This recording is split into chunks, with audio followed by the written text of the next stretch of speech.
A thunderclap rolled across the floor of the sky. The ominous sound snapped Lennie Gray's awareness back to the present moment.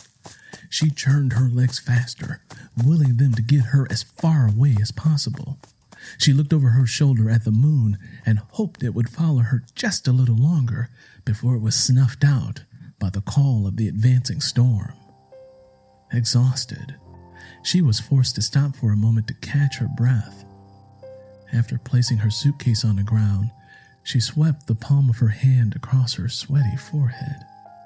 The blackness of the night was unsettling, but she couldn't let fear stop her. Not now. As she picked up her suitcase, a thunderbolt lit up the night sky and illuminated the darkness long enough for her to see the approaching silhouette of Curly sitting atop his rickety wagon. He was looking for her already. She knew she should have left sooner. Lennie Gray darted out into the cotton field and crouched to avoid being seen. She saw the shadowy profiles of Curly, Ida, and another person she did not recognize sitting on the wobbly farm cart as it creaked past. Lennie Gray knew that she had to reach the railroad tracks before they doubled back, found her, and forced her to comply with a tradition that she did not agree with. Once the wagon was a safe distance away, Lennie Gray rose up from her hiding place. Trembling with fear, she willed herself to continue by briskly moving through the cotton field toward the train tracks. She stumbled over a rock, fell, and tore open the skin around her knuckles. She ignored the stinging pain and got back up, refusing to stop or be caught. She started running again, ignoring the way the stiff leather from her boots, which were a size too small, bit into her toes. By the time she reached the railroad tracks, she was exhausted. She took a moment to sit down and pull off her shoes. Her feet were not as clean as she'd hoped they'd be. They had a covering of muddy earth on them. That was because most days she did not wear shoes. She couldn't afford them. She had gotten used to it and liked the feel of the earth against her feet. The skin covering her feet was calloused and protected them from sharp and pointy objects. Looking up at the moon, she said, "Well, Mr. Moon, it looks like it's just you and me tonight. I hope you can stay with me a little longer. I need your light to see where I'm going, wherever that is."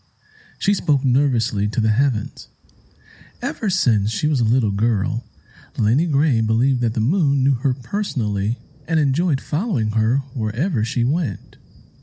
Over the years, she had come to believe that the moon, especially a full one, had supernatural powers and wouldn't let anything dreadful happen to her.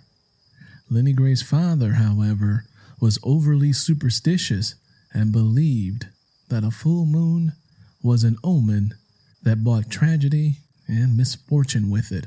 "People ought not look at a full moon, Lennie. If they do, they're in for a world of misfortune," her father would warn her. "If you see a full moon over your right shoulder, it means you're about to lose all of your money. If you see a full moon over your left shoulder, prepare yourself for sickness, 'cause it's headed your way. That's why people with good sense like me stay in the house at night. There ain't no need to be out past sunset stirring up misfortune for yourself. Yes, sir, the way I see it, looking at a full moon is like trying to look directly into the sun. It just don't make no sense." Several jagged flashes of lightning lit up the sky.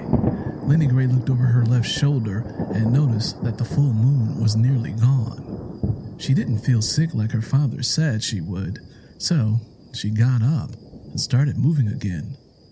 She didn't care about getting wet or cold because it was such a hot night and the rain wetting her skin would be welcomed. She figured that at some point she'd come across a tree in a peaceful prairie. and she would sleep against it until the sun came up. She would have to take a chance that a field mouse, skunk, or other creations of nature would not come along and frighten her too badly and make her second-guess her decision. She had only been walking for a minute when she heard someone call her name. Lennie Gray, where do you think you running off to? Ida, who had a heavy voice, moved towards her holding up a lantern. Lennie Gray could see the crow's feet tugging at the corner of her deep-set eyes. The pointed edge of a tree twig dangled between Ida's lips. She used it to clean food from her teeth and to bite down whenever she had a toothache. Lennie Gray had no idea how Ida knew to search out on the railroad track for her. "How did you know I was out here?" Lennie Gray began stepping backwards. The way the light from the lantern shone against the side of Ida's face made her look like a wicked witch from a nightmare. The fact that Ida chewed tobacco like a slack-jawed demon didn't help. "I know you don't think you're the first person who done tried to run off." She spewed a brown stream of liquid from her mouth and onto the ground. She then pulled another plug of tobacco from the front pocket of her overalls and put it in her mouth, making sure that it was positioned just right between her cheek and the floor of her mouth.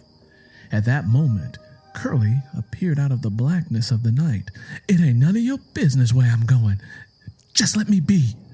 Lennie Gray turned and began to sprint. Curly was right on her heels and caught her before she could get away. He was a tall and muscular man with sternness always ablaze in his eyes. His skin was so light in complexion that from a distance he looked like a white man. But his full lips, wide nose, and kinky hair told his true ethnicity. "I'm not going to allow you to leave here with that pretty baby growing inside your belly," said Ida, moving closer while ejecting more tobacco fluid onto Lennie Gray's shoe. "This baby ain't yours." Lennie Gray's words were hollow because her throat had closed before her words could come out fully. "You mean our baby, don't you?" Curly's voice was venomous.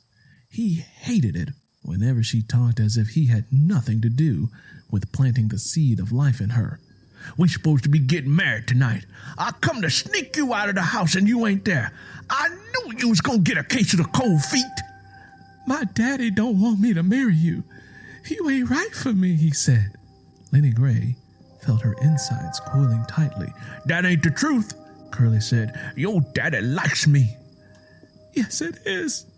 Lennie Gray couldn't bring herself to stop trembling. She was anxious and wanted them to stop blocking her from a different life that she had envisioned for herself at the other end of the railroad tracks. "I done already broke your leg, Lennie," said Curly, reminding her that in his eyes he had won her virginity and everything that made her a woman, including their unborn child. He viewed her and everything they produced together as his property, with the right and authority to do whatever he pleased. His comment made her feel low, and as if the only thing she was useful for was pleasuring him. "I done already taught you what a man and a woman's supposed to be doing in the bedroom. That's all you need to know in this here world, Lennie. Ain't no need of you knowing much else."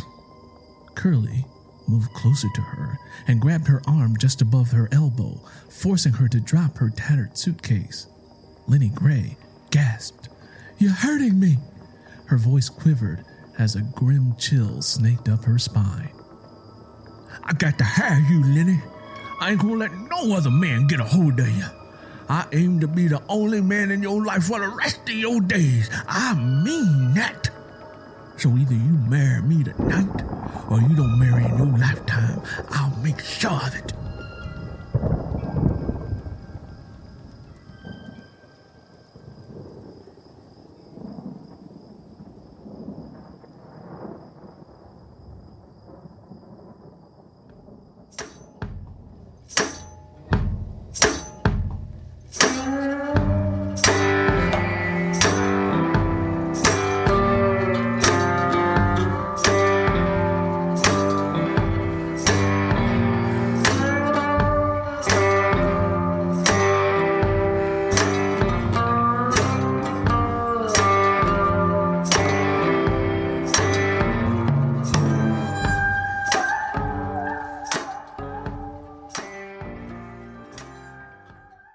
Hi, this is Earl Sewell, writer, creator, and narrator of the audio drama Lennie Gray.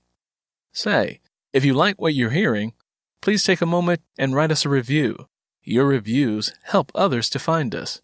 Also, please take a moment to leave a 5-star rating, and finally, click that subscribe button.